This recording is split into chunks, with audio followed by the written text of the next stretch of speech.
Good morning to everyone. Respected chief guest today, Professor K.P. Vijayalakshmi and Dr. Pranab Patar, Dr. Raghavendra Prabhu, our Deputy Registrar, Dr. Harini Santanam, Head of the Department of Public Policy, special invitees, parents, and students of the new batch 2023. I take great pleasure in welcoming all of you to this orientation program, year 2023. I welcome you all, and now I invite our esteemed guests on the dais, Professor Vijayalakshmi and Dr. Pranab, Dr. Raghavendra Prabhu. Please come to the dais.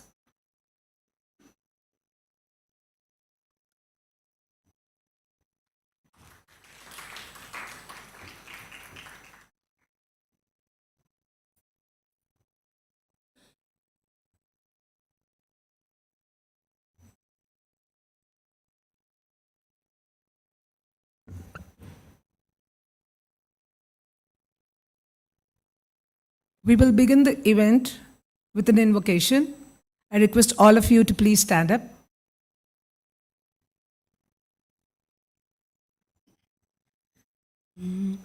हमको मन की शक्ति देना, मन विजय करे,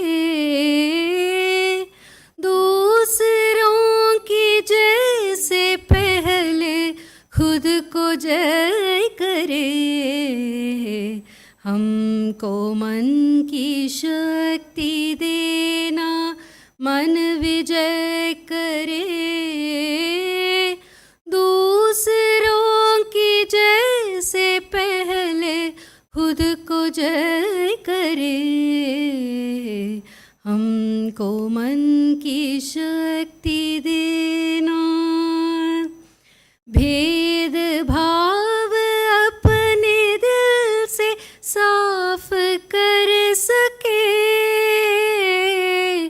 दोस्तों से भूल हो तो माफ कर सके,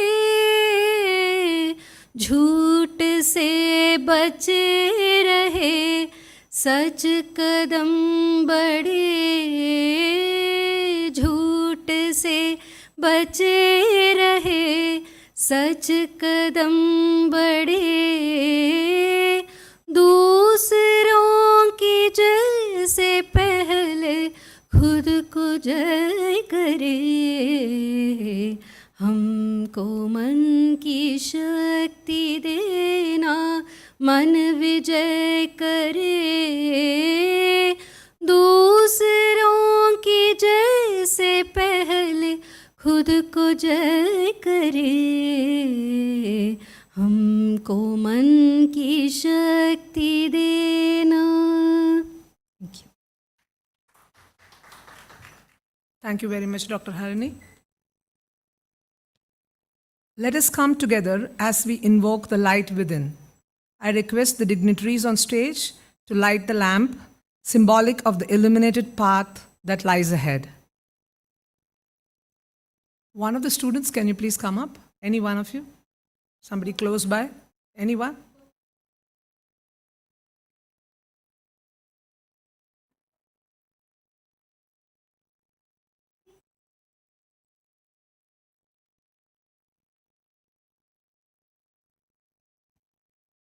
Yes.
I request Dr. Raghavendra Prabhu to hand over the mementos to the chief guests who are present here today.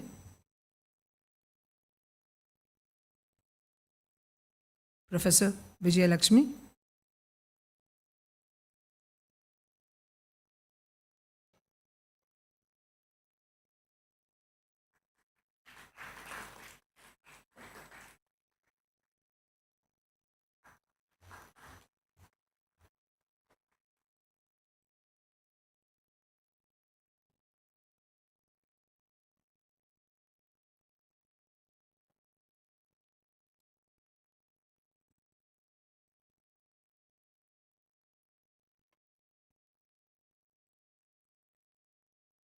Dr. Pranav.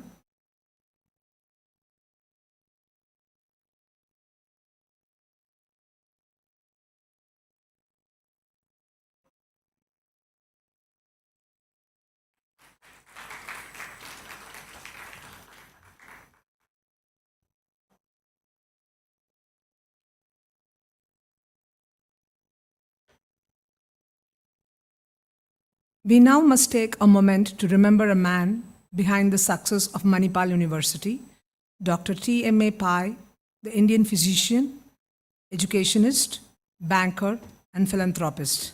His memory and contributions to society is beyond measure. I request the guests to please offer a floral tribute to Dr. T.M.A. Pai.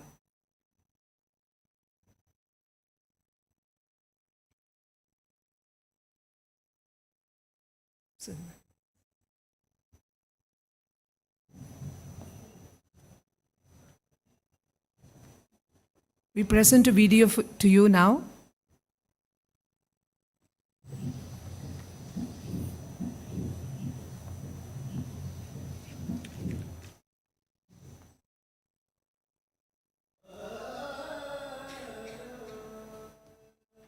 All of 23, newly married, a fresh medical graduate, and looking forward to a new life, young Mother Babai had just sold some of his wife's jewelry to buy surgical instruments from Germany. He was all geared up to leave India and practice surgery in Hong Kong. He had debts to repay his uncles, who financed his medical education, and a large family, including his aged mother, to support. But that was not to be.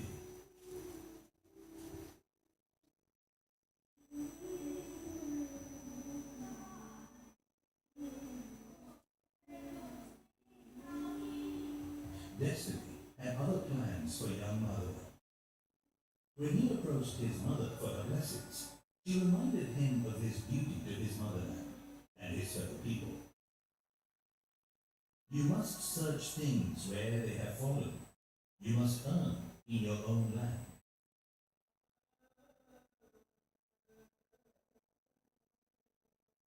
With these words as his war cry, Tomse Madhava Anand Pai set out to achieve what many would call impossible. The seed of Manipal was thus sown.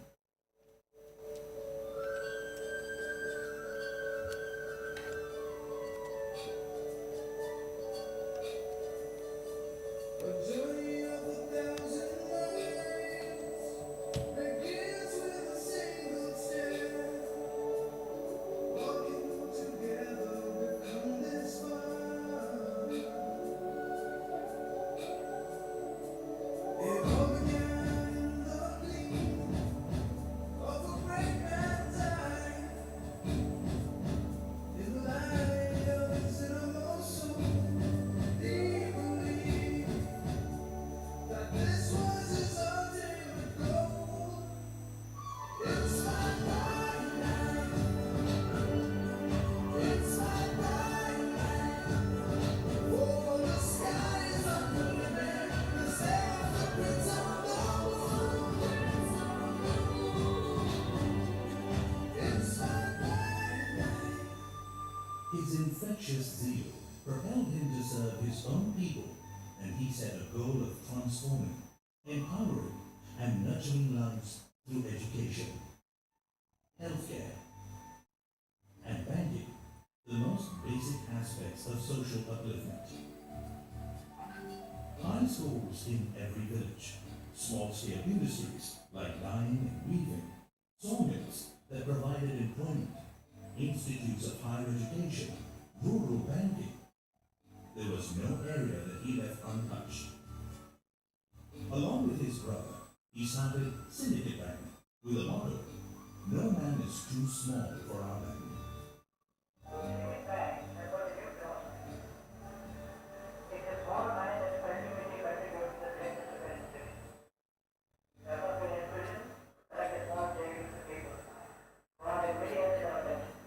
He even started a Hindu orphanage during the days of our freedom struggle, as many children were being orphaned due to the dismal life expectancy of just 27 years. He brought sheer joy to the lives of the underprivileged. His relentless efforts transformed the barren land of Manupala to the exciting Manipal University Township. Dr. T.M.A. Pai was passionately driven. He even said all that he was doing was not work, but fulfilling the vision of the Almighty to serve the needy. His sense of social responsibility was complete.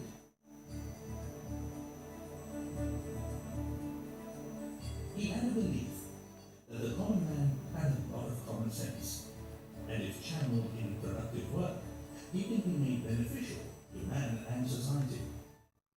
His idea of vocational training leading to employment was a far-fetched idea. But Dr. Pai was thinking out of the box, ahead of his times.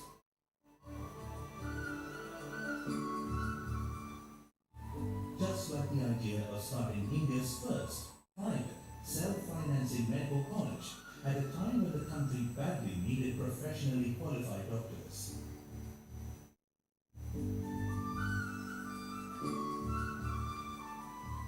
Kasturba Medical College, established in 1953, provided equal opportunities for all to study medicine.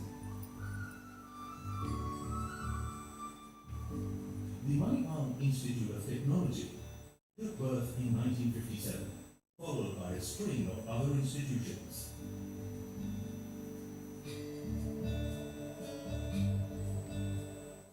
I have been traveling with him in the Santa Soul High School and college. And it was a great experience for me. He was a practicality.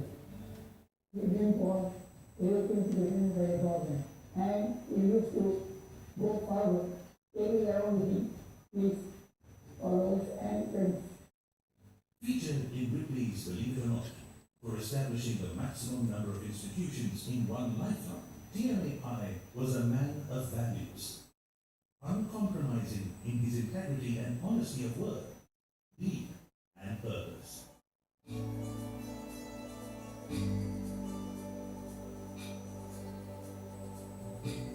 One of the biggest reasons for his success was his availability to all. His simplicity, friendliness, and sympathy for those in distress. He has set the path of social responsibility on which we are continuing our journey.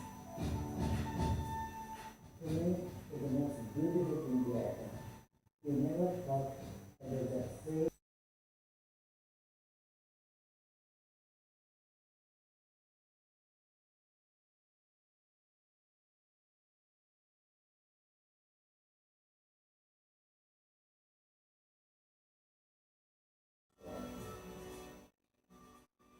Today, as we carry forward the mantle of his vision and values, we remind ourselves that life itself was his continued inspiration.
We are indeed very proud and inspired to be associated with this legend and his vision.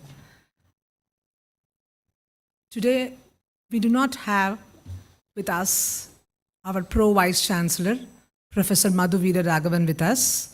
He has sent his blessings and good wishes for this batch, and he has been invited to chair in a session in the International Conference of Wealth Management. That is the reason he's not with us, but he's really looking forward to meet you all very shortly over a cup of tea in an informal session. So now I request, I would like to introduce our chief guests today who are here, Professor Vijaya Lakshmi. It would take more than a day for me to actually go through the entire achievements and accomplishments of Dr. Vijaya Lakshmi, but very briefly, I'd like to tell. She's presently the head of the Department of Geopolitics and International Relations with Manipal University here. She's an alumnus from Jawaharlal Nehru University, and she has completed her PhD in International Relations, specializing in international relations with the USA. She has held signatory positions in esteemed organizations and institutions like the Manohar Parrikar Institute of Defense Studies and Analysis, New Delhi, International Strategic Studies Program, National Institute of Advanced Studies, Bangalore, Center for Canadian, US, and Latin American Studies, School of International Studies, Jawaharlal Nehru University, Alumni Affairs Office, JNU, and the Campus Development Committee at JNU. Her areas of expertise are domestic policies of the US, US foreign policy, India-US defense and strategic policies, export control regimes, mass media, diaspora, federalism, foreign policy analysis, and decision making, US, India, China, Indo-US strategic partnerships, US, Indian worldview, democracies, and gender. She has served as the Executive Council member at Manohar Parrikar Institute of Defense Studies and Analysis, and has been the member selection committee and continues to be for faculty in a number of universities. She's a key resource person for the Administrative Staff College at various universities, the Army War College, Foreign Service Institute, Indian Institute of Public Administration. She's a respected resource person and appeared on several TV and media channels, Doordarshan, the NDTV, All India Radio, NewsX, and Puduyugam. Her latest publications to her credit, year 2022, US Policy Towards the Middle East, Impact and Challenges, Biden Administration and the Indo-Pacific Axis, National Security, Vivekananda International Foundation, 2020 Spread of COVID-19 in the USA and its implications for US-China relations in global implications of COVID-19 pandemic, Impact on Nations and Societies in the World in World Focus, 2019 American Perspective on the Indo-Pacific in Chindamani Mahapatra, Rise of the Indo-Pacific Perspectives, Dimensions and Challenges, 2019 American Perspective on the Indo-Pacific in Chindamani Mahapatra, Rise of the Indo-Pacific Perspectives, Dimensions and Challenges. I request Professor Vijaya Lakshmi to deliver the keynote address. Thank you.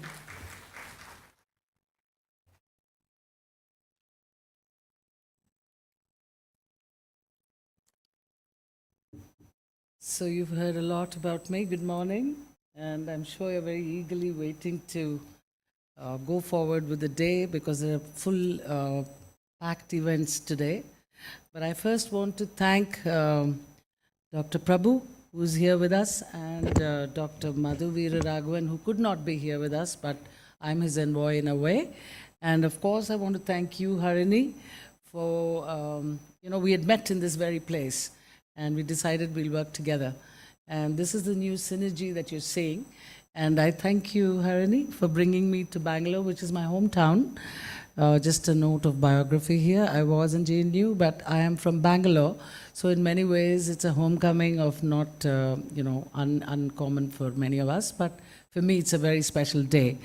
I am deeply honored to be on the dais with both Dr. Prabhu and Dr. Patar, who I understand will also be addressing us on some of the most important challenges of today. And I'm really honored that, Harini felt that I could also speak along with them.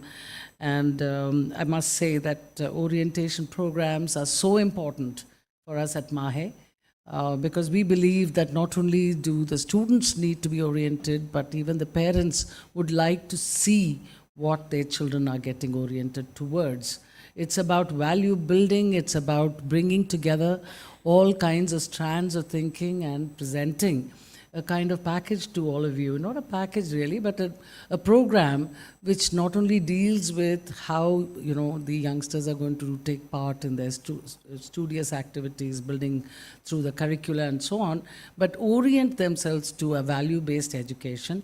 And I can tell you that nothing can exemplify this better than seeing our film on our founder TMA Pai.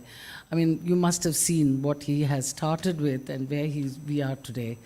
I will welcome you all today for this program at the Bangalore campus. I also extend my invitation for you to visit us at Manipal, Udupi. You will see, the values in action. It's not just values, it's not just a commitment, it's not just a promise, but all of it in action. So that is something you can talk to our alumni across the world, whether it is Satya Nadella or so many of our alumni you must be knowing. But if you look at the people there, the vibrancy of the campus and the vibrancy that you'll see in Bangalore as well.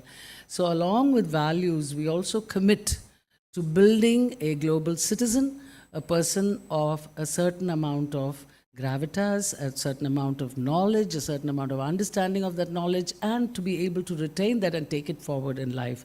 So in many ways, we have SLCMs now, student life cycle management. So, it's a kind of life skills, independent skills, teaching you research skills. I can't tell you the number of things we try.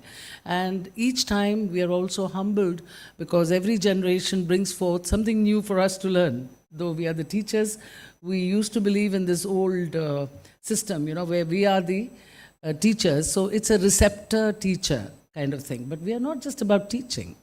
We go beyond that. So I welcome you all once again for this inaugural function. And let me now take a couple of moments to talk about the program and why I'm here today to speak to you. Public policy, as you all know, when you signed up for this, are as old as governments. So whatever be the form, whether it's, monarchy, oligarchy, aristocracy, tyranny, or democracy, or anything, whenever governments have existed, public policies have been formulated and implemented. Why are they there? To cope up with the different problems and demands of the people, governments make policies. And when they make policies, it's called public policy. Do you need something? Okay. A moment while we wait for the technological adjustments. Aita? All of us have an opinion on these, right?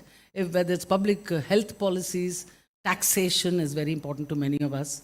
But for the young people who are enjoying that pre-tax era that governments take to guide you through any given field, there are many problems. It's not just one problem. So a public policy covers a range of actions, and it also is based towards a long-term thing. It's not just one time, which is why whenever you have elections, the policies become the focus of debate between a government and opposition. So there is politics, there is everything else, okay? Public policy also does one important thing, which is practically one of the valued problems or issues of Mahe.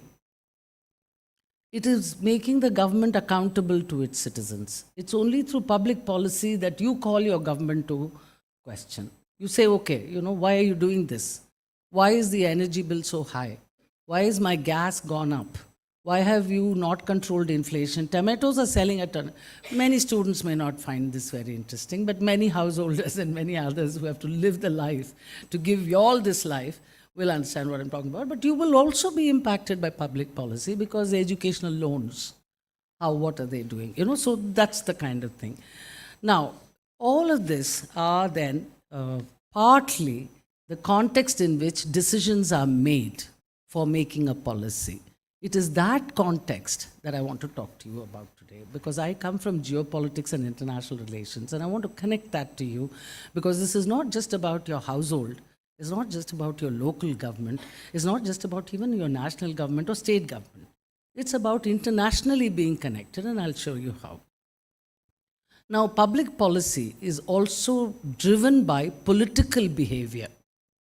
Now, political behavior has many drivers. One is a party ideology, one is something else, the land, the culture of the land, socio-cultural variables like that. But internationally, you have something which is very, very critical, and that is the geography. Where you are makes you what you are. Okay? So what happens is climate, demography, natural resources, and even applied sciences to some extent are all becoming drivers of public policy, and this is common for all the countries. Hence, I'm calling it an international driver. Okay, you have political behavior which is driven by the resources that you control or not control, for example. Okay, so the context in which public policies are made is actually that important for you to understand. So understanding how public policies are made and why they are made and what is the value, what is the relevance, and why is it important for us to study, included in that will be the context in which public policies are made. Okay? Now, geopolitics then, for me, focuses on political power that is linked to geographic space, territorial waters, and land in correlation with diplomatic history. So a country has history, it has geography, it has topography, it has demography, it has resources. But the concepts of all these, when you expand them, territories now are increasingly problematic, right? You know about India and China. I don't have to elaborate. Russia, Ukraine, you must have heard. Why is it affecting us? Because the grains are not coming, so our food prices are going up. How do I then distribute my, somewhat lessened rice grains or wheat grains? I have to make a public policy. So should I not look at geopolitics? No, I should. Because it is now intrusive. It's one of the drivers. Even when you study society, democracy, and governance, Harini, you have a course on that. They are within a geographic space and place. They are not in isolation. Every country has one type of society, one type of space, which is, either hilly, not hilly. You come to Manipal, you'll see the rivers and the sea coexisting with you. You have 29 countries, students working there and studying there. 29 states of India are represented. So that's Mahe, So we are cross-cultural. The idea I'm saying is public policy then requires a multidisciplinary approach and an interdisciplinary approach in its teaching. You can't just say, okay, I'll just teach this today. It has to have the context, and that's broad. So whether, even national identities, which Harini, madam, and her colleagues, friends, would be able to understand, whether you're studying class, ethnicity, religion, and how identities affect by state institutions, how they affect state institutions and how are they affected by state institutions. State institutions means judicial commissions, for example. They can decide on your identity, isn't it? Government of India can decide what to do about you. So public policy deals with all this, and it becomes important for young colleagues and friends to actually understand what is the connection and correlations so that you become not only academically rigorous, but apply that knowledge to the field that you see. So what you see in the newspapers, what you see as headlines suddenly begins to make sense to you. Okay? So if you see the other courses they have in public policy program, like role of science and technology, amazing amount of stuff now is actually driven by geopolitics and not even by scientific logic. Political expediency can sometimes trump even economic logic. You know, you will give free power, free bus rides, maybe, all kinds of things you can do. So there are things that you should understand, whether it is WTO, World Trade Organizations, you trade with each other, countries trade with each other. What can we trade? That we have in surplus or that we have in scarcity? See, the question comes. So WTO again is connected to geopolitics, because if I don't have a good understanding, like I don't with China, I'm telling the Chinese now, I'm sorry, we can't do business as usual. Till our border issue is sorted, that is about geopolitics. It's my territory and your territory, we need to figure that out. We cannot do business as usual. We cannot trade, though we both need to trade. Even if you look at data science, intellectual property, and legal frameworks, all of these courses, I went through them with Harini. And I can tell you how important it is for you to understand the legal, anything. The word international should now be part of your vocabulary to contextualize the study of public policy. Okay? So because today, let me now tell you how geopolitics has become again the fulcrum and critical to understanding international relations.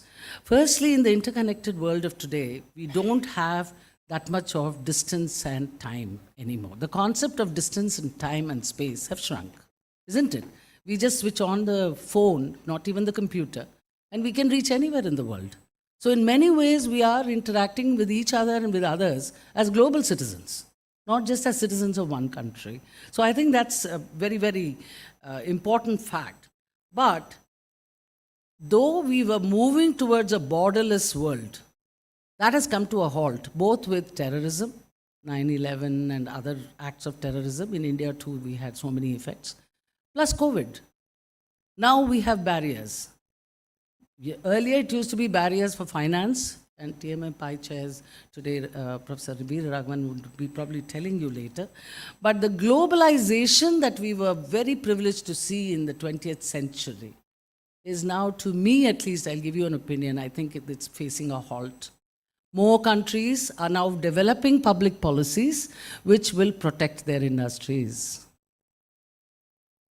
This is then used in the next international meeting by the other side, saying you have become protectionist, you are offering subsidies, we don't want to trade with you. Can you see the context developing? So be aware. Then the third important thing, apart from terrorism and this technology and this resources and all of that, is economic security has now become so important. Again, driving where domestic angle becomes much more important, and the constituency of domestic politics becomes a bigger factor for you to deal with when you're framing policy internationally or nationally. So what does Taiwan want before giving us the semiconductor company? But the larger context is we want to break the supply chain monopoly of China because of what happened during COVID. It's not about just gaining territories from China or fighting a war with other countries who are weaker than you and so on. We want a fair, just system. How do we do that? So those are the kind of thinking. Then if you look at the technology, I mentioned that course to you, 21st century, there are so many power rivalries that we are seeing, but there are also many strategic partnerships, and I'm privileged to be part of the Indo-US strategic partnership cohorts. I have been with many of those discussions. So, strategic partnerships have become now the order of the day, because every country, we have more than 50 strategic partnerships, but our most consequential partner is the United States today. Though we have the best, I would say, an overwhelming defense supply from the Russians. So we are in many ways balancing. We are a balancer. We are called as a pivotal nation. We are called as an independent balancing nation. All kinds of things are being said in international lexicon. Increasingly, though, I would like you to now focus on this. India has become, the fulcrum of the change that we see, that technology has driven, as all the things that I've said. The power has shifted from the west to the east. In other words, what used to be Eurocentric, transatlantic, what happened in Europe, what happened there, if they sneeze, we get a cold, that kind of story. No. Today it is Asia, which is rising, which is moving. There's a lot of potential, there's a lot of interest, and there's a lot of hope that they can push the world outside the problems of inflation and complete, hunger eradication, etc. And of course, of all of this, the fights that's taking place in Indo-Pacific, please pay attention. Just Google this word and you'll find out the context of oil. You'll find out the context of labor. You'll find out the context of countries trying to cooperate with each other without having a military alliance only. That is olden days, Cold War, and after the World War. You had military alliances that divided the world. Today we have multilateral, plurilateral, minilateral. You can think many words now. And all of you can contribute. That's the fun part. All of you can think and say something. You know what I mean? This is all developing. So it's an exciting part of being alive in the world today. But in this context, I want to now bring to you how India is now developing as an indispensable nation. Most sides, both sides of the West and the East and the North and South divides that you can think of, want India to take the lead in many things. So this is really a time for citizens of India to rise and understand this and play the role you were destined to play. As our Prime Minister has often said, Vasudhaiva Kutumbakam, that is India's world view. We believe the world is one. And we can also believe in, and we can proudly say that we believe in making do with less. Look at what we did to our Mars mission, 1/4 the cost of NASA. NASA doesn't sneeze at you, they love you. You know that. So this is what your pride is itself, something that is based on your actual performance. But your performance has been such that the world is saying, India, we need you, do more. So India today is a very strong, pivotal, and indispensable nation in this new global order that's unfolding before us. However, the security relations between countries is as difficult as ever because security is visualized differently by different people, different countries. And what happens is, whether it is US, Russia, they are differing on the way Ukraine should be, anything should be done, right? Whether it is European theater, Indo-Pacific theater, which is more Asia. So the new policies that you're seeing, which governments have to do, is in accordance with this new geopolitical realities as well. Because you have differing view about your security and your territory, you have to make new policy. You can't deal with something that is 10 years old. That is why India is saying, make us a member of the UN Security Council. It should reflect the new world. And India has a lot of experience and wisdom in doing multilateral exercises, whether it is in peacekeeping, whether it is in explaining governance, whether it is in helping countries, to write constitutions. I have been privileged to be, anyway, those are things. So now, all of this means decision makers who make policy, especially public policy, I don't want to go through some of these, extraordinary things have been achieved, whether it is in the security field like Quad, AUKUS, where you can exchange. India and the United States have signed on something called Defense Trade Relationship, DTTI. So you can buy and sell better, but even that has so many angles. But these are things you can all inquire and discover. Will companies share their product with you? Governments have agreed. How will we facilitate industry, private sector with public sector? How do we do it? Agreements are made between governments. Then how do we bring in the private sector there? Will they share it? Why should they share it? They have developed it. So all these things happen. But you now see decision makers from various countries, and all of them are in touch with each other constantly. It's not making a decision with some template where you have a policy template and you can make it. Whether it is national security policy, which includes economic security, science and technology policy, environmental policy, energy policy, etc. So leaders are now talking to each other, not only the officials, even the leaders, because of climate change, for example, which I'm going to leave to my colleague, but pandemics and climate change, and increasingly what these decision makers are trying to do, according according to what I have analyzed, is to synchronize various interests, not between you and the other countries. You have a national interest, okay? And you have a regional interest. Within the region, we want to teach Pakistan certain things, okay? And Sri Lanka, all these are our neighbors. So we have a neighborhood policy. We have some interest over there. So national, regional, then I have bilateral interests. With one country, I have, with Russia, defense interests. With United States, I have ICTs, technology initiatives, other things as well. So bilateral, national, bilateral, regional, and then global. I want to be in the UN because I can then help better. So synchronizing all these levels of policy making makes a good public policy servant. Okay, and therefore, when you come to this course on public policy, the balancing and calibration of policies that all leaders are dealing with are geared towards mutual benefit, and that's what you have to analyze. Are policies being made for mutual benefit, whether it is citizen and the government, or government and government, government and private sector, all of that. So the approach has to be how to analyze this and get it. Therefore, the verticals that you see today, in whether it's a foreign policy, national security policy, educational policy, anything, the goals and the approach, both are now reflecting a lot of change. And I think it's important to note that many of these considerations are also subject to change, whether it is geographical, because today you can suddenly see China will say, this belongs to me. So next time you go there, you'll have to apply to China, government of China for a, approval. China also says Arunachal Pradesh is mine, so they don't need visa if they come to China from Arunachal Pradesh. See the thing. So changes both in policy and goals have to be also matched with considerations, strategic considerations.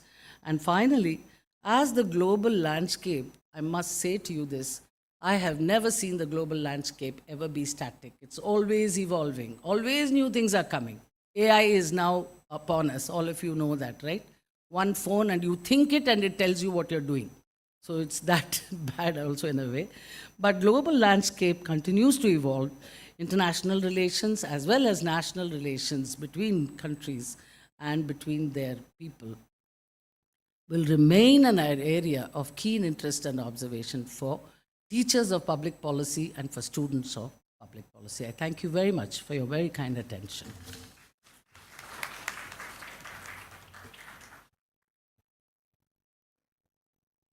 Thank you very much, Dr. Vijay Lakshmi. Very insightful indeed for the future public policy agents of change. The key takeaways being the relevance of geopolitics, internationalization, and its implications on public policy directions, the shift from Eurocentric to multilateral Indo-Pacific geopolitical relationships, and the role of India becoming an indispensable and influential leader in geopolitics and internationalization. Really very thankful indeed, ma'am.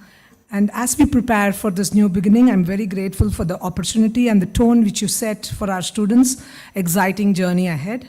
Together, let us embrace the possibilities that lie ahead and embark on this journey of growth and learning with excitement and determination.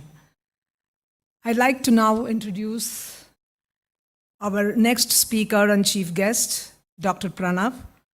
Dr. Pranav Patar is an award-winning environment and sustainability professional with over 20 years of experience, having worked with leading national and international organizations such as the Energy and Resources Institute, Earthwatch Institute GIZ, WaterAid, Wildlife Trust of India, Center for Environment Education, etc. Academically, he holds a master's degree in environmental science and a PhD in management, biodiversity and tourism. Recipient of about a dozen prestigious awards, including Social and Business Enterprise Responsible Award, Sabera, 2021, Green Future Leadership Award, 2021, Change Makers of Assam Award, 2020, Rex Karmavir Global Fellowship 2022, nominated for his environmental and humanitarian activities. Dr. Pranab has led and contributed to over 50 environmental projects at the national and regional level. He is currently the Chief Executive of Delhi-based environmental and social impact organization, Global Foundation for Advancement of Environment and Human Wellness, an advocate of nature-based solutions, decentralized approach to conservation and eco-technology for environmental sustainability. Dr. Pranab speaks and writes regularly at various forums globally. As a capacity development specialist, he has trained over 10,000 teachers, students, NGO professionals, and corporate executives on key environmental issues. A member of the Climate Reality Leadership Corp USA, Dr. Pranab sits on a number of national and international bodies, including government-appointed committees, IUCN commissions, and specialist groups. Last year, he got elected as the maiden president of the Assam Science Society's Delhi and NCR branch and as the secretary of TERI Alumni Association, New Delhi. I now invite Dr. Pranab to deliver his keynote address. Thank you.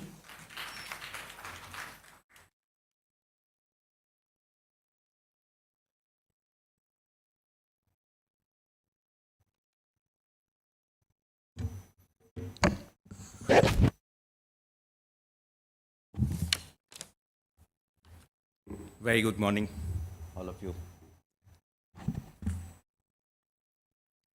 It is indeed a great pleasure to be here on this August gathering, August occasion of orientation day of the first cohort of Masters in Public Policy program in Mahe. Professor Veera Raghavan, Vice Chancellor Mahe, Professor Vijay Lakshmi ma'am, Dr. Prabhu, and Dr. Harini, and respected colleagues, friends, and my dear young students and future policymakers of the country. First of all, let me extend my heartiest congratulations to Mahe, Dr. Harini, and her colleagues for being able to roll out this program at this campus, and also to all the young friends of mine who has been able to make it to the first cohort of MMR public policy here. So indeed, a great moment, and I'm sure whether you have actually realized that actually, I think this is a good, big deal to be able to study something like public policy in an institution like Mahe, and that to be on the first batch. So, because years later, when you would look back, you'll be always known as the first batch alumni of Mahe Public Policy Program. So it's a big deal.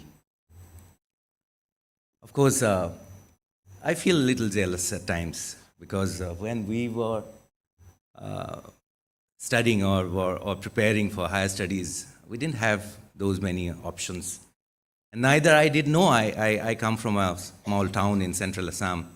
I had no clue, absolutely no clue about what public policy, and even had no clue that courses of this kind could actually exist.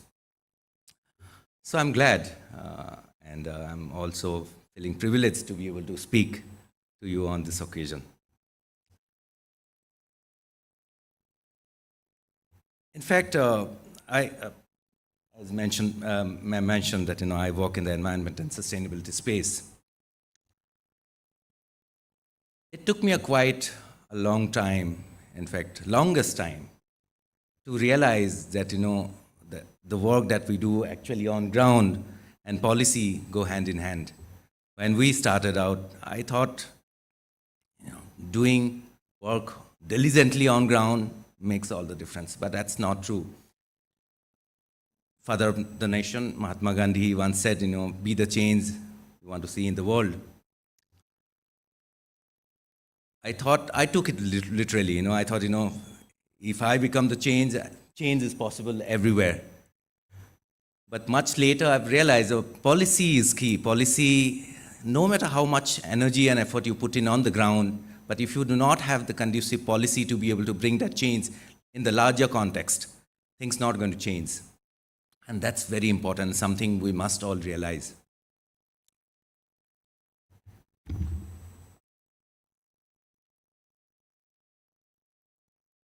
There's this Buddhism principle in Nichiren Daishonin's Buddhism.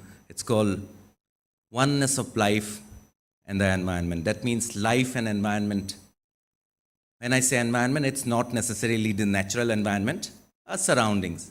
Everything is interconnected. So by changing oneself internally, the bringing that inner transformation, we are able to influence others, influence our environment, influence our surroundings, and influence people around us. And that's only possible when we go deeper to be able to understand. Of course, changing oneself, inner transformation is very, very critical. But if I am, through my inner transformation, if I am not able to influence others around me, the change that I want to see in the world, it's not going to happen. And that's where the role of policymakers comes into play.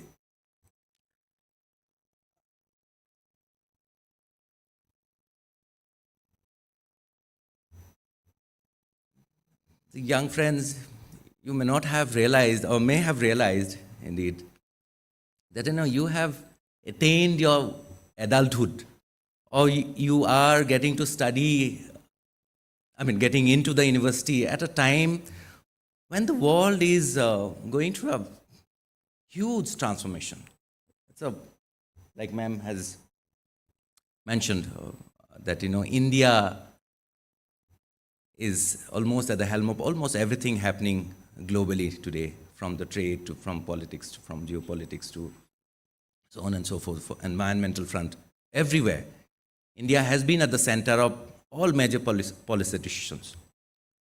And I think that's a good opportunity for you. Very fortunate that you are able to experience this transformation at this stage, at a time when you are also going through a set of transformation, becoming an adult, going to becoming a professional. And it will have a long-term positive impact if we deal with this change carefully. We all realize that the world is being plagued by a number of challenges, social, environmental challenges, be it water crisis, the climate crisis, the crisis of not countries not being able to come together on lots of fronts, including the example of Russia, Ukraine, and there are so many others.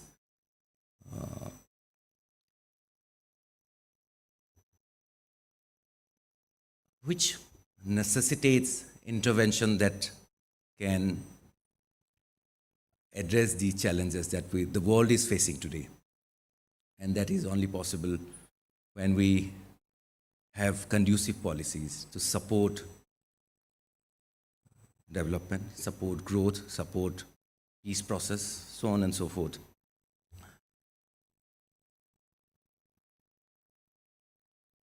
India, that way, I feel, is very different than many other countries because of our strong roots connected to policy discourses. And it's been happening since ages. And it's not something new for India to formulate policies which helps the progress of the nation and which is founded on the interest of people, the rights of the people. There are plenty of examples if you dig deeper. But at the same time, sometimes despite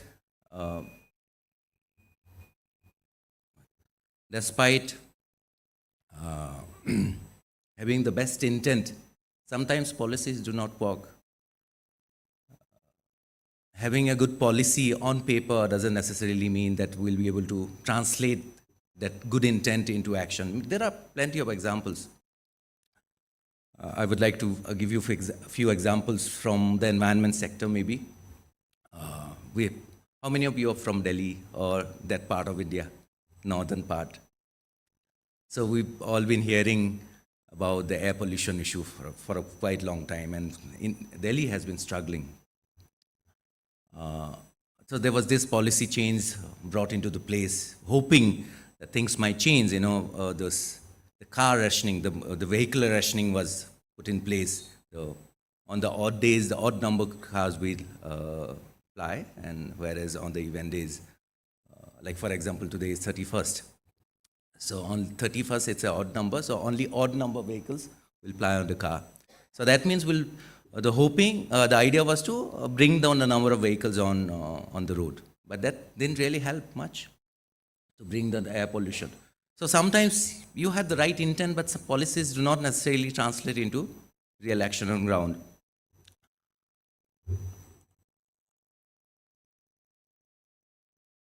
And no prize for guessing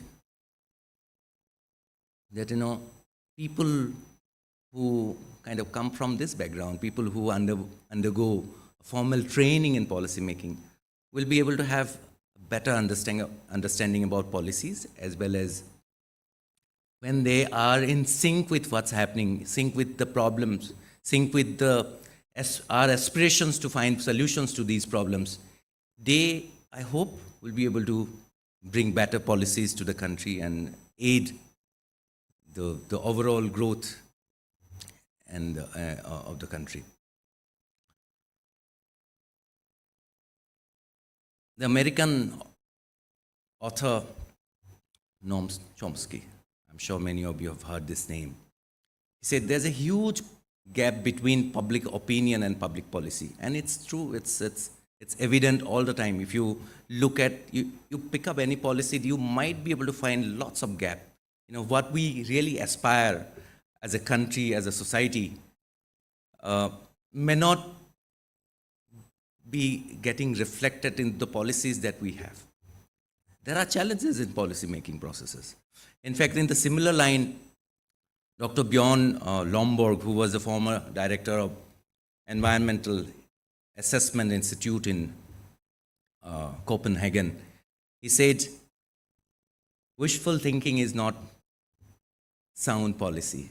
We may wish a whole lot of things, we may, as a society, as people, we may want this, we may want that, we may expect a whole lot of things, But wishful thinking is not always good policy, because when you actually do the policy making, you need to factor in a lot of things. It's not necessarily the wish that what you want to see.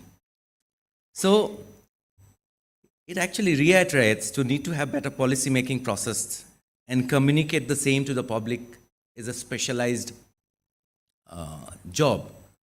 It is a job of a specialist. And who are these specialists?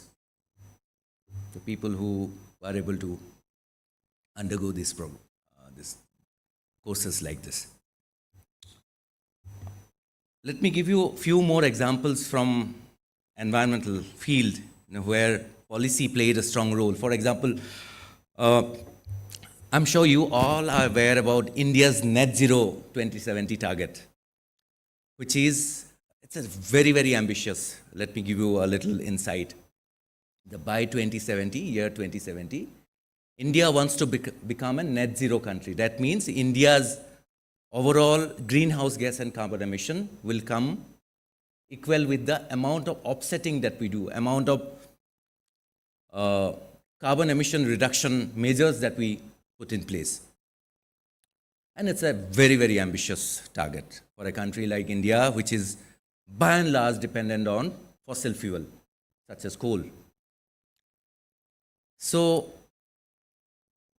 to be able to achieve, it's a long journey ahead. We are in 2023, we have another 25 years to go. 27, more than that, yeah. It's 70 years, 2070. So we have quite a few decades to go. So, but the process has started from now on. We are putting in policies in place to be able to achieve the target, to be able to change the way the country functions, change the way our dependency on the conventional fuel sources. So, for example, electric vehicles are being introduced.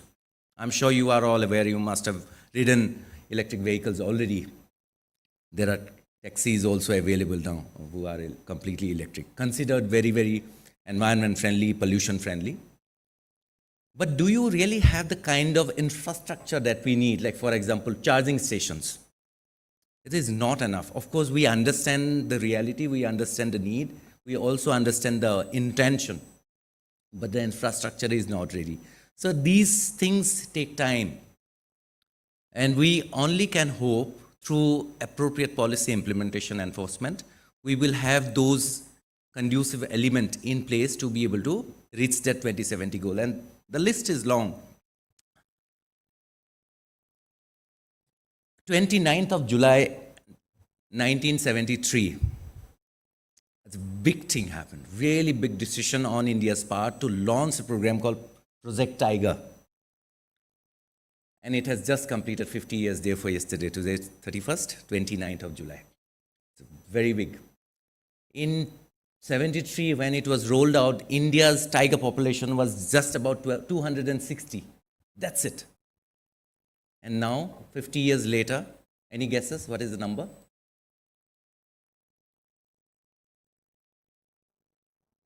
Yes. Yes. It is 3,682. That is the tiger population in India today. So it's huge. And that was only possible because they foresighted, the policy makers then in 73, they were able to foresee that by introducing policies like this, a focused policy to save our tigers will yield results in years to come. And today, those policy makers may not be alive today, but today we are experiencing the good result. Groundwater crisis. How many of you are from Bangalore? Quite a few hands I can see. Bangalore was listed a few years ago as one of the cities experiencing severe groundwater crisis. I'm sure you must have seen this news, even those who are not from Bangalore.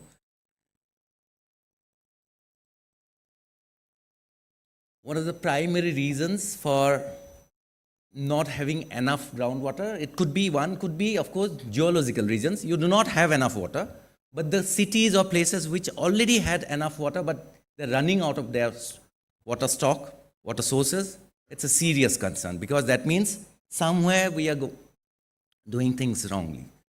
So one is overuse, extremely heavy dependency on groundwater. Other, that we are not doing enough to recharge. So there's this policy that we have almost across all the cities today in India, big cities at least, that rainwater harvesting for groundwater recharge is mandatory. But how many, I'm sure of cities that you come from, how many of you actually see rainwater harvesting being practiced or being functional in the cities or houses or societies you live in? They may be sporadic here and there. And that too also, many of them do not work. They are non-functional. So we had a good policy, but somehow we've not been able to enforce. So these are gaps that I am talking about. We are all the time talking about renewable energy source, solar. Do you know that, if you want to install solar panels at your home, or if you want to try some other alternative energy sources, you get subsidy. And subsidy is approved nationally approved by Ministry of New and Renewable Energy sources. So these are conducive, policies and provisions that we have. Because until and unless we target the systems and processes, things do not. If I expect you to buy solar at the price it is available, which is exorbitantly high, of course it has come down significantly in last few years, but still it's very high. You're not going to shift it to something because you are already conveniently getting energy from whatever sources it is. Of course, except those cities where it is free. So, if we want to see the changes, the shift, we need, of course, policy is important, but then that conducive atmosphere, the infrastructure. How many of you have seen landfill, this, where solid waste, municipal waste is being dumped? I'm sure many of you have seen. And it is not a good sight. I can assure you that. There's this act, rules, it's called Solid Waste Management 2016 rules. It says very categorically, a landfill site should be away 100 meters away from a river.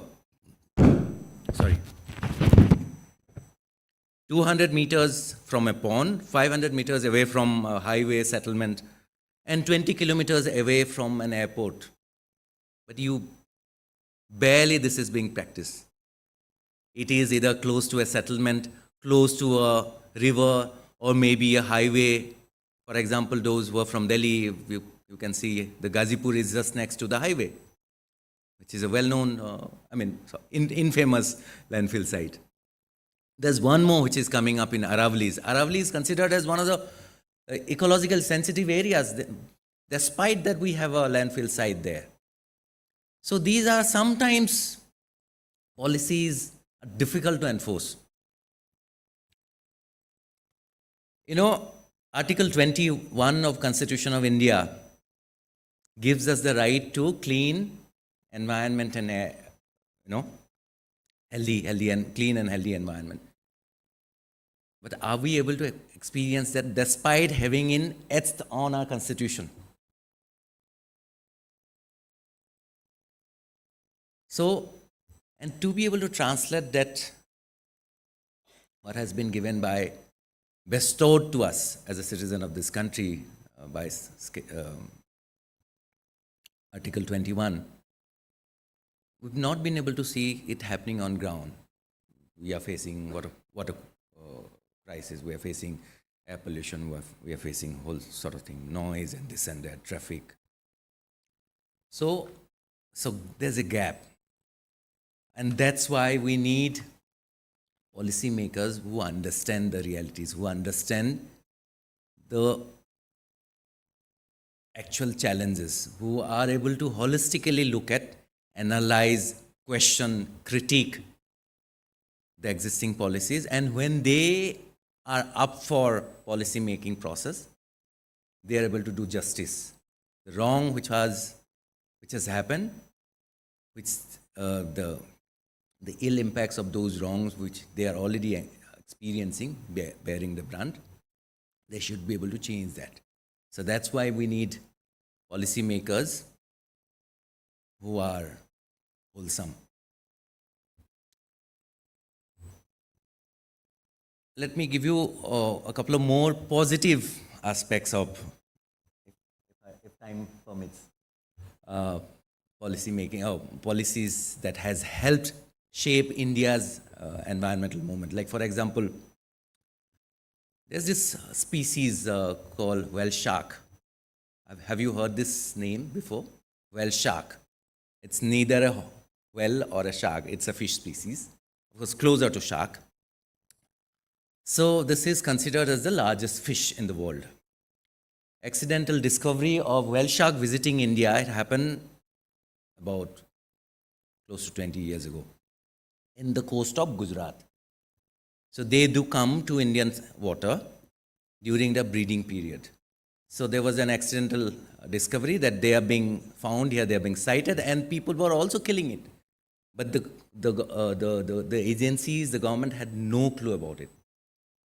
So this prompted very well-known Green Oscar award-winning filmmaker Mike Pandey to make a film. It's called Shows of Silence, which went on to win another award and the national award also, the Indian National Award in the environmental film category.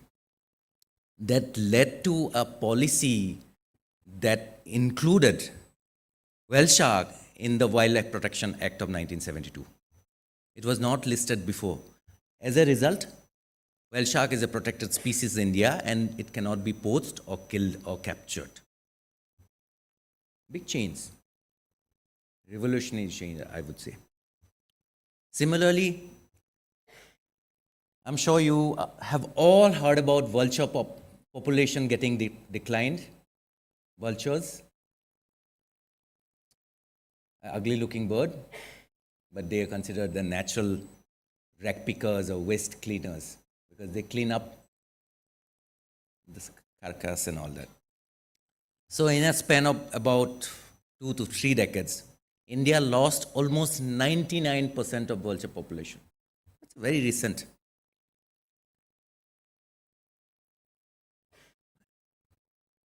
People were clueless. Bird experts, ornithologists, they went deeper. They found the cause of vultures dying was something, a painkiller called diclofenac sodium, which is also widely used in painkillers that humans use. But this is a different painkiller used extensively used in treating animals, cows and this and that. So when they die and they get the carcasses getting eaten up by the vultures, but the residual effect of diclofenac is so strong for vultures, they immediately go through kidney failure and they die. Very serious. We've lost 99% of vulture population. So we finally found the reason why they were getting realized, diclofenac sodium. Immediately, Ministry of Environment Forest took cognizance and the bill was passed to ban use of diclofenac sodium in case of animals. Now, alternative painkillers are being introduced for the use of animals and which are not harmful for vultures. And now, as a result, we see vultures the population almost recovering to normal. These are positive policy changes that we see in the environmental. So India's, of course, we have a very, very rich environmental history. We have a history of nature worshipping. It's a very diverse country, considered as world's one of the most diverse countries in the world. But India's environmental history is not very smooth as we hope to be so. It has had challenges, a series of challenges because of course, one is our aspiration, one is our need to grow as a country. So the easy victim is the environment. So every time you want to develop a city, you want to have a dam, you want to have a power plant, so the tree is getting cut. Sometimes it's unavoidable. Sometimes it's avoidable, but we do not have the kind of policies that can help prevent these damages. So that's why, again, we need policy makers who understand not just one aspect, but every aspect. Because, like ma'am said, it's a very, very complicated process. A policy can have long-term repercussions across domains. Like, for example, NREGA, the Natural Rural Employment Guarantees Act. It's a very profound act that was designed on a right-based approach. Right to work, right to food. Very important.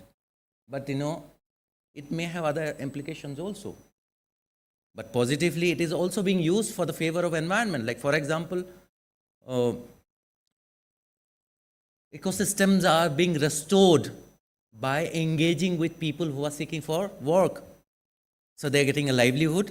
Here, our ecosystems are getting rejuvenated. So, it's a whole range of things. If you look at carefully, you will be able to find how policies impact life, policies impact country, policies impact environment, policies impact economy, everything. List is long. One last but not the least, one more example I'm tempted to share with you. There's something called corporate social responsibility, CSR. In 2014, India became the first country in the world to make it mandatory for certain, of course, there's a cap size, not all the companies are eligible or come into that category, but this policy, the India's Companies Act 2013, it made it mandatory for companies to contribute their 2% of their profit to support environmental social projects. Big deal. Absolutely groundbreaking, path-breaking, trend-setting example. So I'm certain that you will be able to emerge as that holistic policymaker that the country wants to see. Policy making is a complex as well as a collaborative process. Collaborative process helps you identify the issues, helps you design it accordingly, and helps you implement later on. So I can today I can hope and expect that we'll be able to, few years down the line, we'll be able to see prolific policymakers coming out of this university, coming out of this course. I wish to congratulate you once again and the university for taking this step towards introducing this course, and wish you all the best, and thank you once again for having me here. Thank you.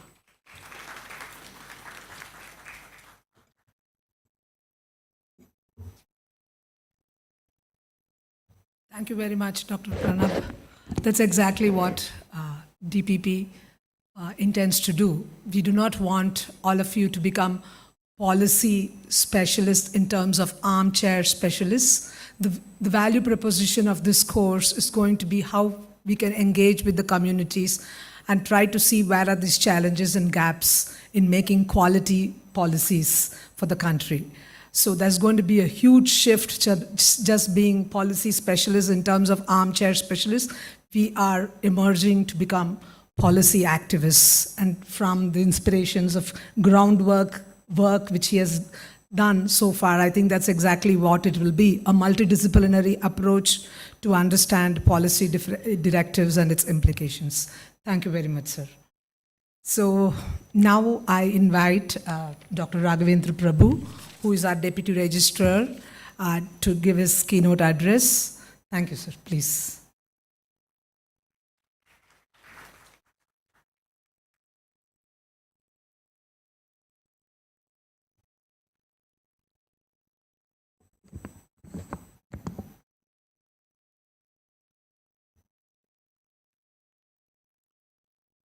So good morning, everyone. So distinguished dignitaries on the dais, off the dais, the faculty, staff, students, their parents, and other invitees, a very good morning to all of you. So dear students, I'm reminded of the words of our founder, Dr. T.M. Pai. A problem is something to be solved. An obstacle is something to be overcome. Your journey for the next 2 years will be a life-defining journey. All that I wish to tell you that with determination and learning at the Department of Public Policy, you can overcome any obstacle in your way. But to do this, it is important that you recognize what lays ahead of you and what could you do to make the most out of it. I assure you that by choosing to be a Manipalite, you share a piece of history that is inspiring in itself, and by being here for the next 2 years, you are bound to find a transformation within you. As I mentioned earlier, you are a continuation of an inspiring dream, a dream lived by the great soul named Dr. T.M. Pai, the founder of Mahe. So born in 1898, Tonse Madhava Ananta Pai, earned a degree in medicine from Madras Medical College. On graduation, heeding to the words of his mother, he decided to address the three ills of the society: poverty, illiteracy, and ill health that surrounded the region he was born.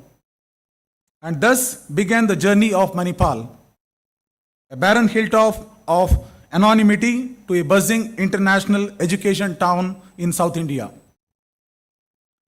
With nearly 7 decades of excellence in professional education, Manipal Academy of Higher Education, a deemed to be university, is known for its world-class intellectual resources and physical infrastructure. So Mahe's vision is global leadership in human development, excellence in education and healthcare. We strongly believe that you must become a very good human to become a competent and well-deserving professional. So established in the year 2002, Mahe Bengaluru campus is constantly striving for all-round excellence. Over 4,500 students live, learn and play in the evolving campus, which is spread across in 88 acres.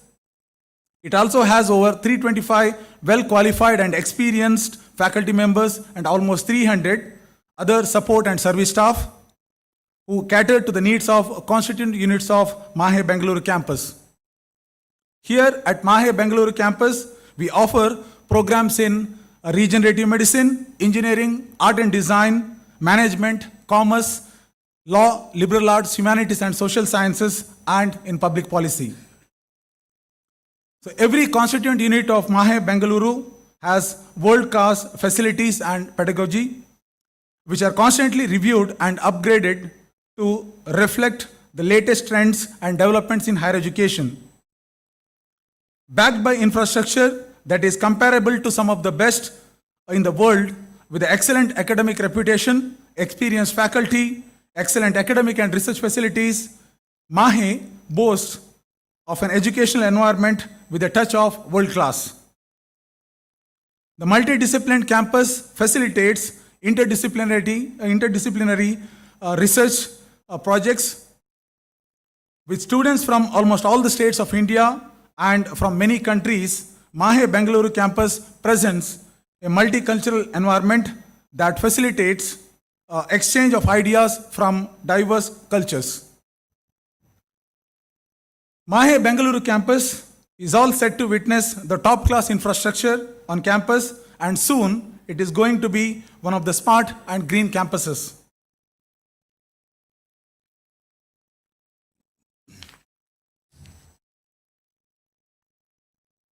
By deciding to join Mahe Bengaluru campus to build your professional career, you share Manipal's story of inspiration, a story that prides itself on building a sustainable community with the most creative ideas.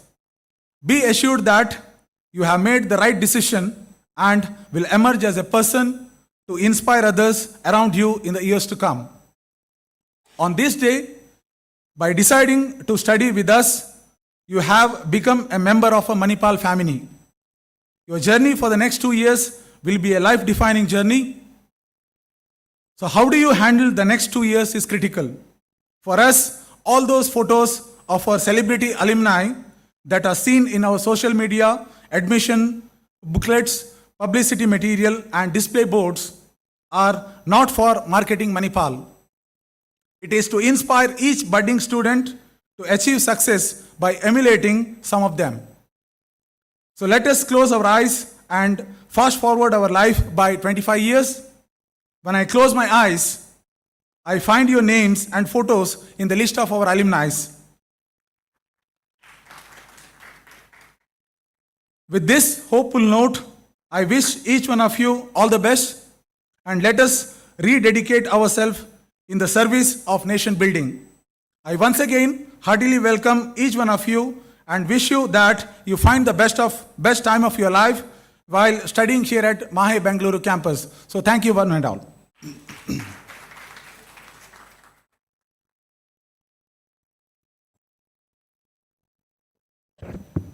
Thank you very much, Dr. Prabhu. Dr. Prabhu has had an illustrious background, having previously served as an associate professor in the Department of Mechatronics. With his warm and friendly demeanor, he has played a pivotal role in ensuring the seamless functioning of our campus, earning him the admiration and respect for all. I'm certain that our students will have plenty more fruitful engagements with you, sir, in the future and in the coming years. Now I request the video which we will have regarding the testimonials of our students.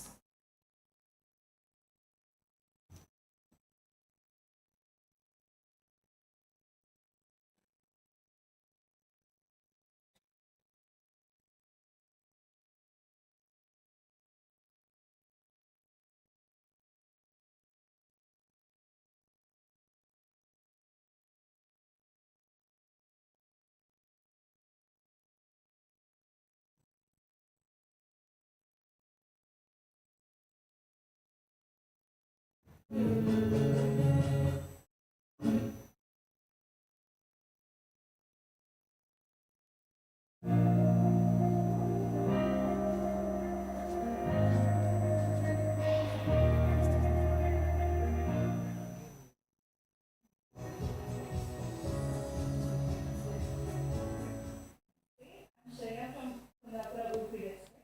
I've completed my bachelor's in foreign languages and intercultural studies at Mahe campus. I'm interested in cultural studies, religious ethics.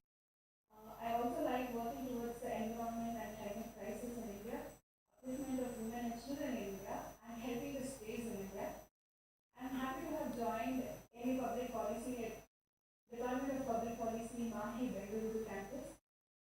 I aim to work for betterment and do more in my domain of interest via this program.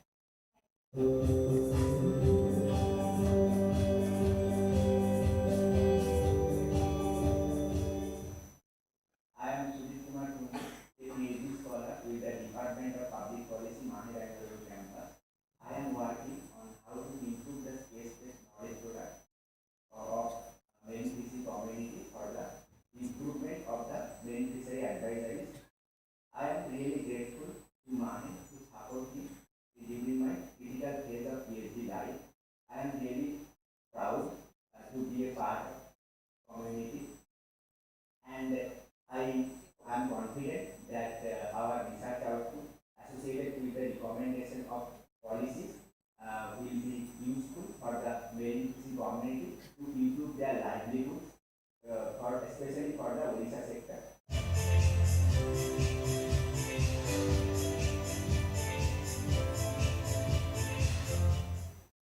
I'm Shruti. I am from Chennai. I completed my bachelor's in computer applications, bachelor's of commerce in computer applications.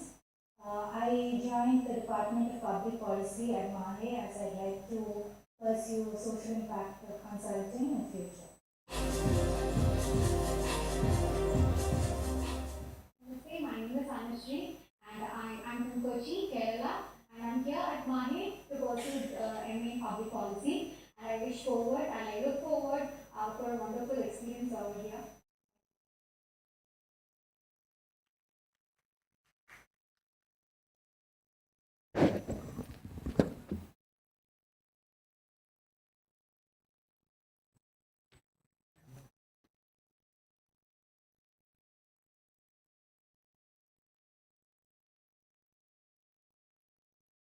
We will play the Mahe anthem.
Thank you.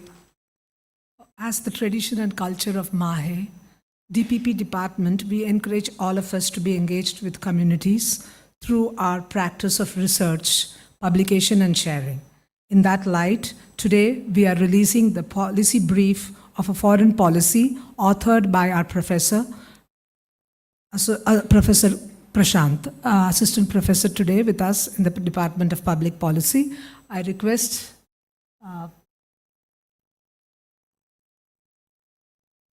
Professor Vijay Lakshmi to kindly hand over the policy brief to our chief guest, Dr. Pranav, and our guest of honor, Dr. Raghavendra Prabhu. And Dr.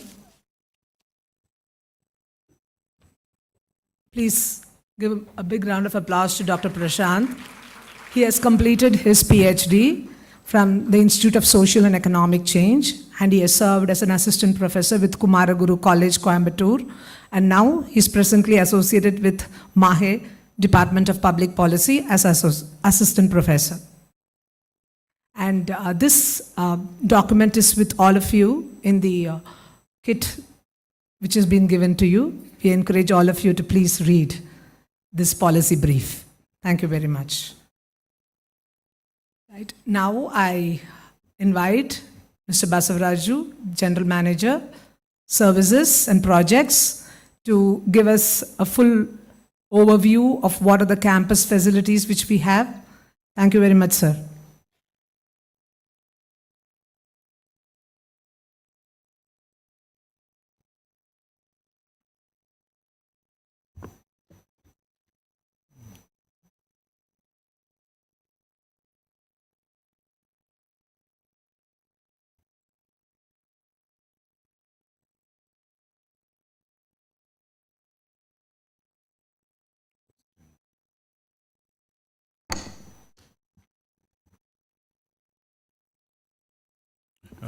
Good morning to everybody. A warm welcome to all the students and parents and guardians to Mahe Bengaluru campus. And also, we got a lot of academic activities through our senior professors who are there in the dais now. Of course, they are now off the dais. I'll take you to the journey of our Mahe Bengaluru campus so that you get a fair idea as to what all happens in the campus.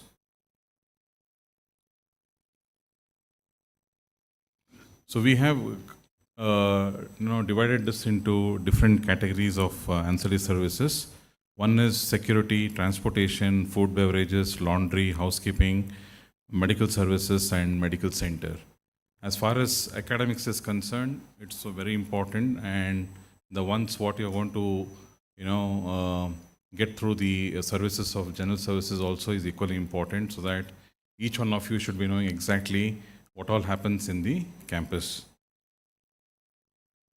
So security is one of the important source of activity in the campus, and as far as security is concerned, the entire campus premises has been covered with trained people, and this is going to be round the clock.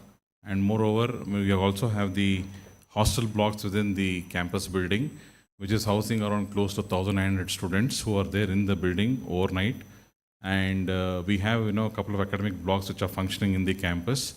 Hence, security becomes a very important tool in the campus running. We also have an escalation matrix for each of the verticals what I'm going to enumerate, so that each one of you will definitely find it easy to contact these people. And my name is also there at the last, in case if you happen that you're not able to get through my colleagues from my department. So I'll be available to take your call, and we'll be glad to assist you at any point of time. So next important thing is transport services. We have transport services which are applying from various corners of the city of Bangalore, and we are in a a very different geographical location of the city. Yeah, so we have got 5 routes in Bangalore which are plying from different parts of the city. All right, and we have shared the link of this transport in the website, so you will have the complete picture of that. And we have also enlisted about the different routes where the buses are going to stop and when it is going to start and when you're going to reach the campus. So we are making as much as efforts to strengthen the services so that you people reach the campus on time and equally leave the campus on time. This is an important area on the food and beverages, very important, so that you cherish the food which is served in the campus. We have 2 partnered vendors with us. One is Canara Integrated Services Private Limited, and the other one is Blue Dove Kate Hospitality Services. So the students at the hostel block, they have been given 2 different service providers to them.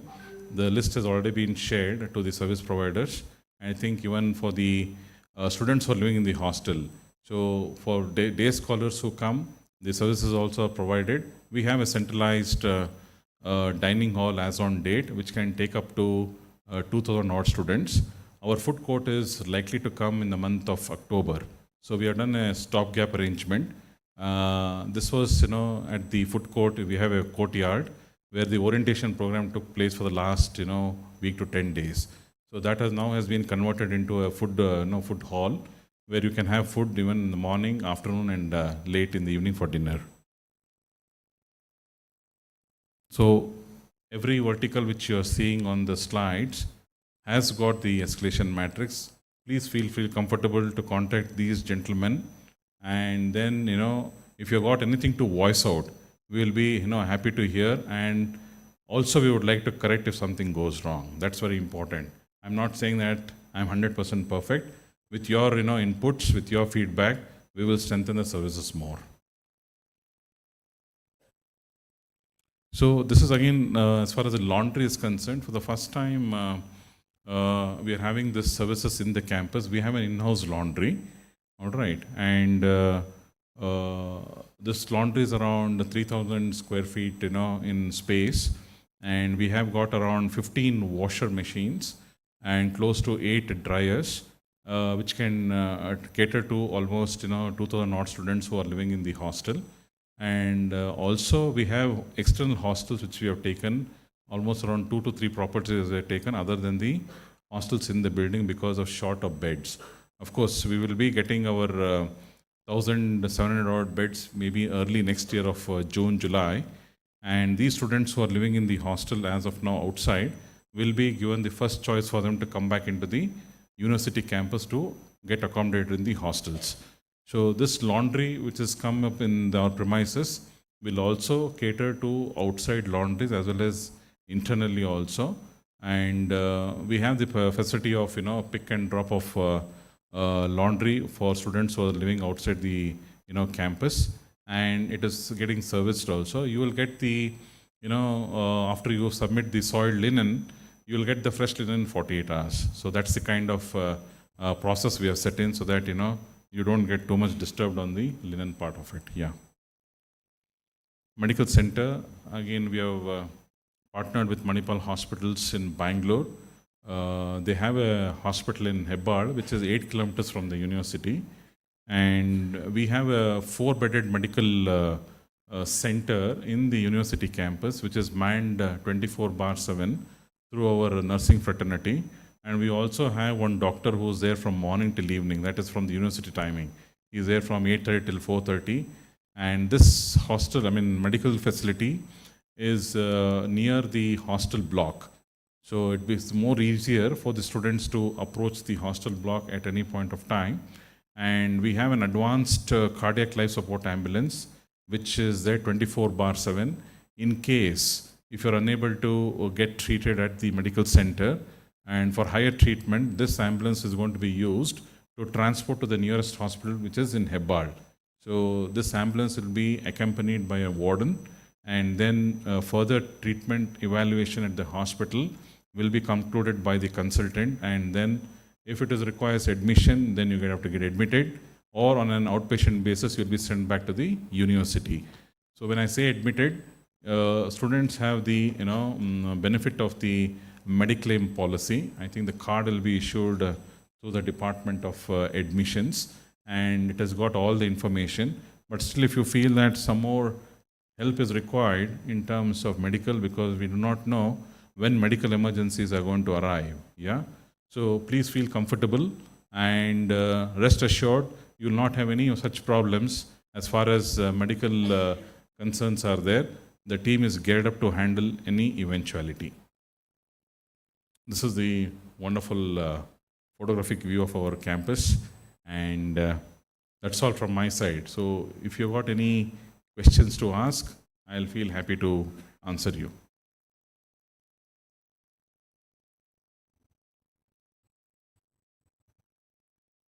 You can still meet me in my office. I am situated at the ground floor of the academic block.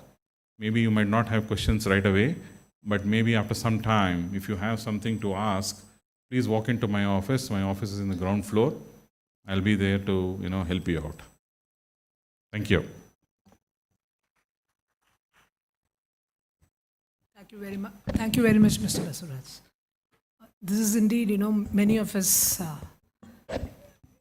we are all very happy when things are going well, but immediately when things go wrong, huge issues come up, and at that time, we do not know whom do we ask. So very kind of you, Mr. Basuraj, to have come here and told us that there is this department which is waiting and looking forward to hear all your grievances or complaints and do their best to figure out how it can be sorted out.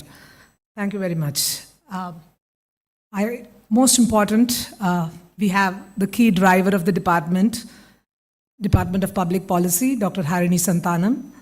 She's an associate professor and head of the Department of Public Policy, Mahe, Bangalore. She's an environmental scientist and a sustainability researcher with special emphasis on evidence-based policy research. She's been associated with the National Institute of Advanced Studies, Bangalore, India, since 2019 with the Energy, Environment and Climate Change Program, where she conducted interdisciplinary research on the science and policy perspectives associated with land, water, and air quality, vulnerability assessments, and policy gaps. Prior to NIAS, Dr. Harini was a long-term postdoctoral associate and DST woman scientist with Indian Institute of Science, Bangalore, where she had worked in multidisciplinary teams exploring land-human water nexus. These valuable experiences bring forth perspectives to identify and analyze critical gaps in the socio-ecological and environmental quality research in India. She's been a recipient of the AICTE National Doctoral Fellowship, MOES Postdoctoral Fellowship, and DST Women Scientist Fellowship, and has considerable experience in leading research teams in India. She's also a recognized expert with IGNOU at the university and provides online lectures for PG diploma and master courses in sustainability and science. Recently, she co-edited a book titled Blue-Green Infrastructure Across South Asian Countries, published by Springer Publishers, Singapore. She has many awards to her credit to her academic and research achievements and has authored over 40 international journal papers, book chapters, and conference papers. Her most recent article is a policy brief highlighting the importance of coastal foot fishing as a sustainable enterprise. This has been published in a prestigious journal, Society and Natural Resources, Taylor and Francis. She has co-authored the same with her PhD student. I request Dr. Harini to deliver her speech and invite all of you to this program. Thank you.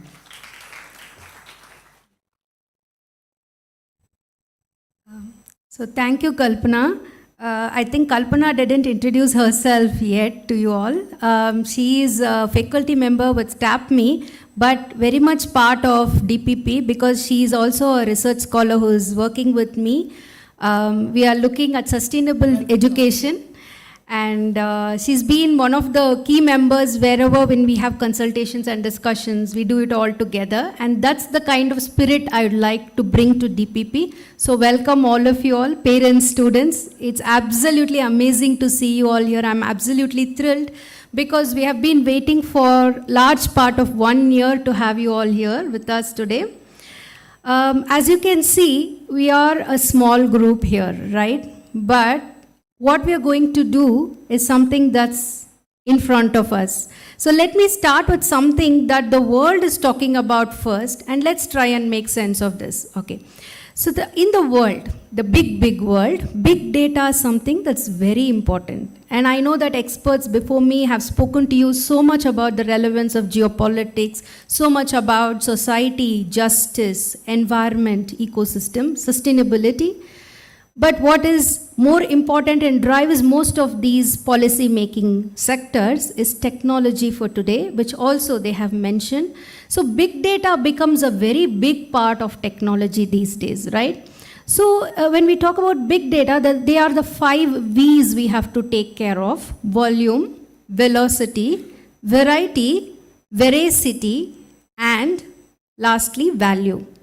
So when we talk about volume, the more the volume that you have, the better decision making you can make. That's the idea that everybody has, okay? So not necessarily that most organizations which deal with data, they are trying to see these days that volume actually doesn't matter, right? What matters is it the flow then? Because velocity of data flow, that becomes important. It's not just about having the volume, but how this data flows through the different parts of the organization where the decision making happens. So that becomes important. So is it just the flow then?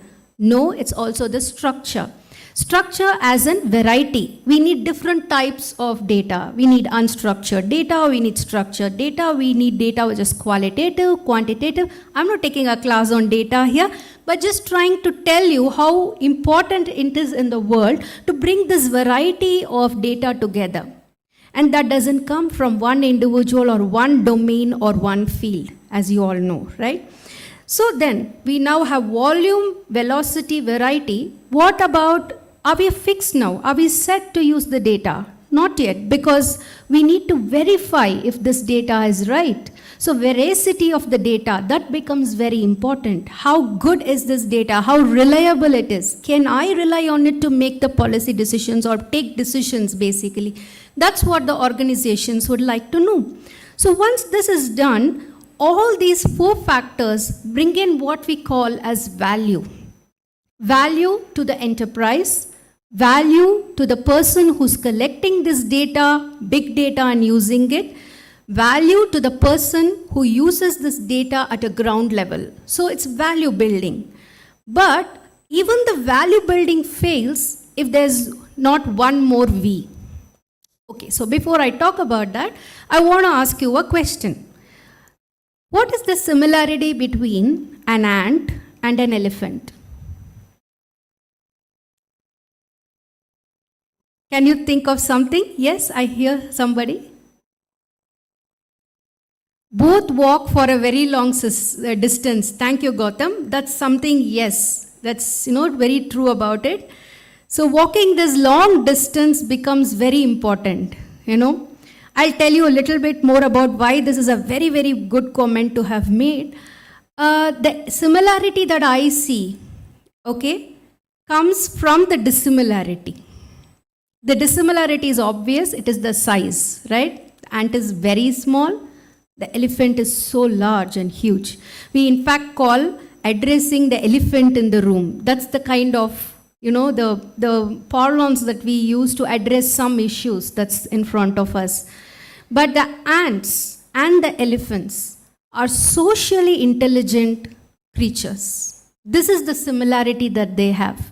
And all of you here today may or may not be, selected for being the highest grade takers in your class or being the most intelligent person, but I think you all come with the passion of doing something for the society. And hence you are socially intelligent, and this is why this group is very, very, very special to us, because we are going to work on this group to make elephants out of ants, in a sense, okay, in a metaphorical sense, so that we address the big issues and the small issues and look at decision making and policy making processes in variety of ways, which will actually be very important value addition to what we want to become as policy professionals in future. So the vision of this program is very simple and very complicated at the same time.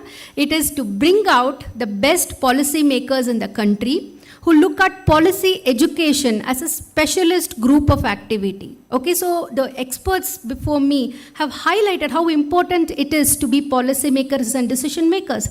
But from the education point of view, Mahe has understood that this is where the gap is. We need professionals who are policy makers, who have gone through a policy education. And as educators, it is our duty to give you that experience here. That is why DPP is here, and that is why you're all here. So I welcome you all once again to the department and would love to take this vision forth. So the 5 V's and the vision, that is we here in this room today.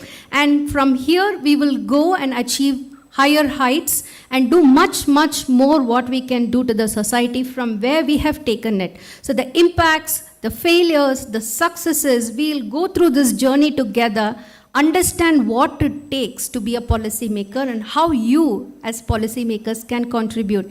You saw some of those beautiful student testimonials. We had shot them during a big event that our Mahe Bangalore campus proudly hosted in May.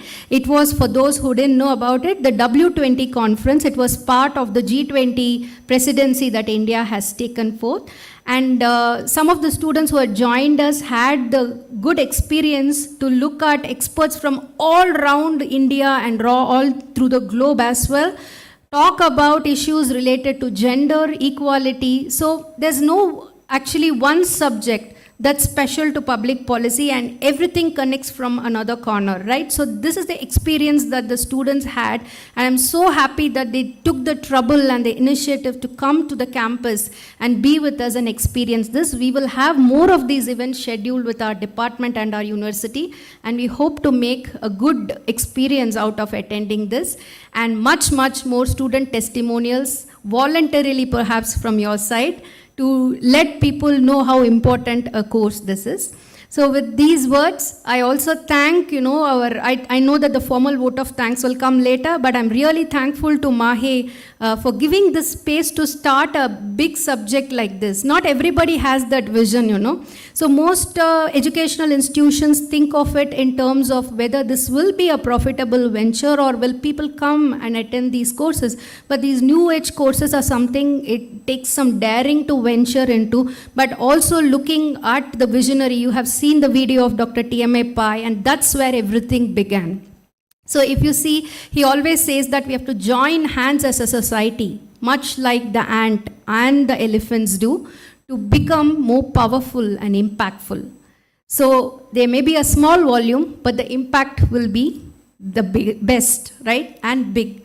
With these words, once again, I'm really very thankful to all students who chose this program and the parents who have supported their children to come here.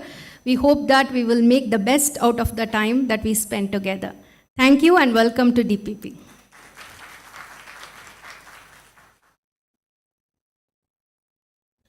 Thank you, Dr. Harini. We are coming to the close of this Induction Orientation 2023 DPP batch. I request Dr. Prashant to please deliver the vote of thanks.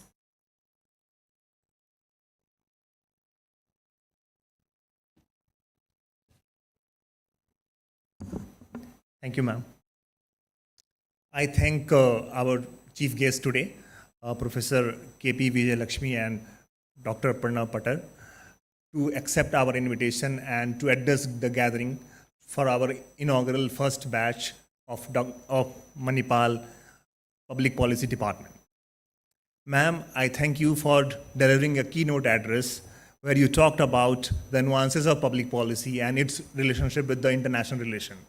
When we got to know that how important it is that how a policy is formed.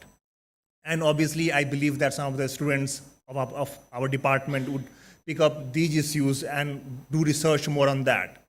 And hopefully they would try to see that how policy can be related with or can be seen from the perspective of international relations and geopolitics. So I thank you, ma'am, for your keynote address. I also thank Dr. Pranav Patel, who talked about the importance of public policy and also how policy can be seen from the environmental perspective. And he also shared some of the stories where through public policy, through the nuances of public policy, the impact has been seen on the ground. So I thank you, sir, for delivering the keynote address to our students. And I truly believe in this time also that many students would pick up the issues of environmentalism and public policy together.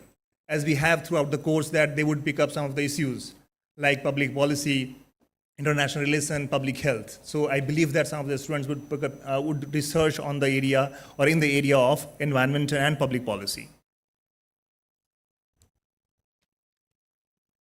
I thank Dr. Raghavendra Prabhu sir, who is our Deputy Registrar, Mahe Bangalore, for sharing the vision of TMAPI, also sharing with you the diversity which we have at Manipal or at different campuses at Manipal campuses.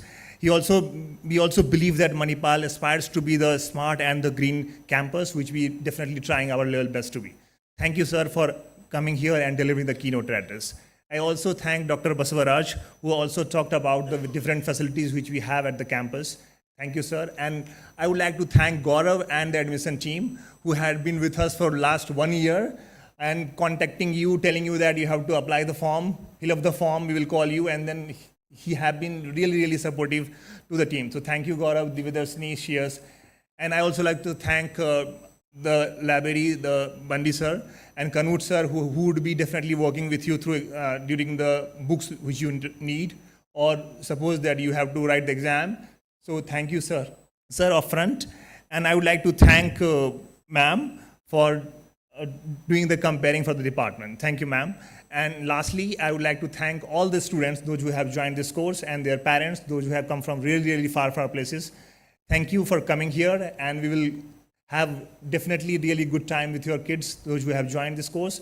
And obviously the importance that has laid out by the madam, that it is a data-driven program. Maybe we would learn a lot that how policy is important through the data perspective, and we will learn a lot, and through fun. We will have fun, and then we will also research book papers. So hopefully that the next policy brief would be from the student side rather than the faculty. Thank you.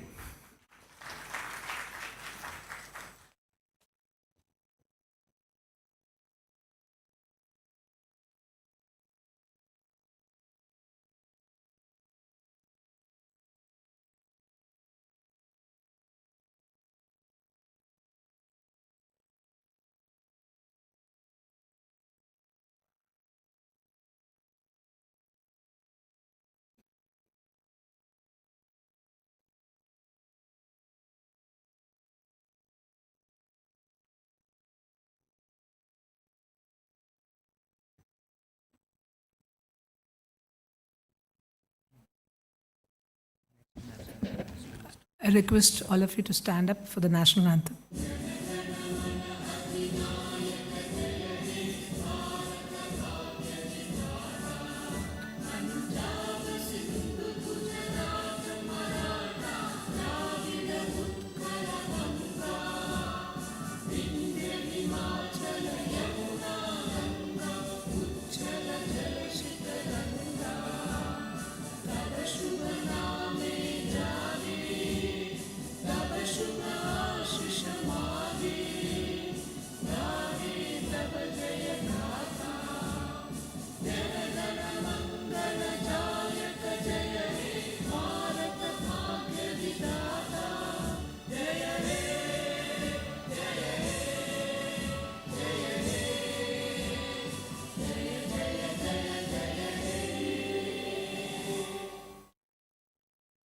I request all of, thank you very much for joining us today, and I request we also need to thank the IT department and the catering team for having been so supportive in helping us organize this program today. Thank you very much, the IT department and the hospitality team. Now it's time to please Your lunch coupons, all of you have received. So kindly please join us for lunch. I request all of you to please join us for lunch. And after lunch, I request all the students to go to room number 210, where your documentation verification will happen. And after that, we have another session. You can come back to the auditorium. Thank you very much. Thanks.